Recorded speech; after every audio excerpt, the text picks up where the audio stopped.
भैया हम धर्मेंद्र निर्वालिया अपने तमाम श्रोता बंधु के प्रणाम करते हैं, नमस्कार करते हैं। आइए इस चैत के महीना में कुछ चैता का लाए हैं जो हमारे साथ दे रहे हैं छोटा भाई दीपक, लड्डू और प्रीति, पूजा और हमारे डायरेक्टर सीनियर संजय गौतम जी। आइए इस चैता का आनंद लेते हैं।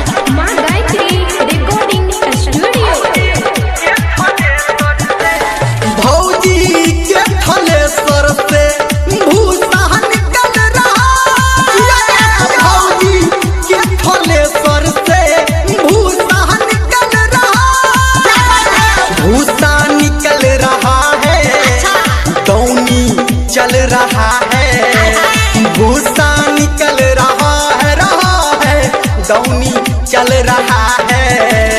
चैत के महीना में गेहूं कट रहा है, चैत के महीना में गेहूं कट रहा है, चैत के महीना में। रो बैठ के कहला रो छोटकी भौजी जिंदाबाद जिंदाबाद जिंदाबाद, बड़की भौजी जिंदाबाद जिंदाबाद जिंदाबाद।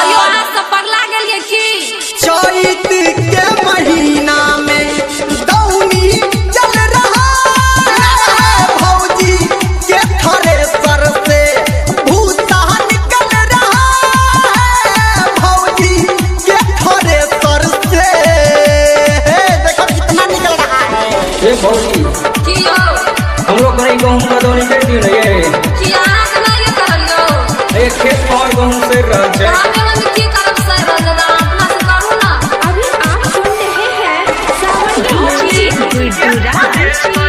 सुन रहे हैं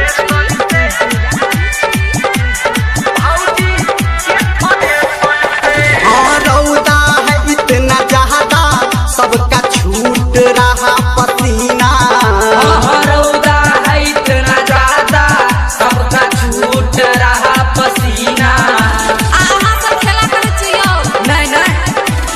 हमारा चलते बबुआ जरा खेत में पानी लाना, एकरा चलते बबुआ जरा खेते में पानी लाना।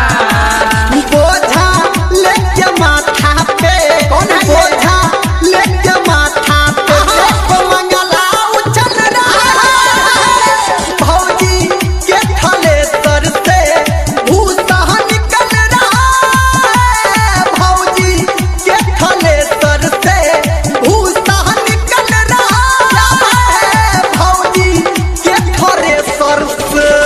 भौजी ये भौजी कहलिया हमला खेत में क्या मन गहूँ भेल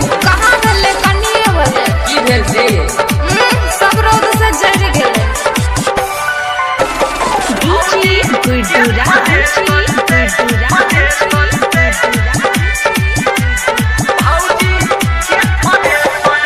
हाँ बहती नहीं है पुरावा न बहती कौन पछिया, बहती नहीं है पुरबा न बहती कोनो पछिया।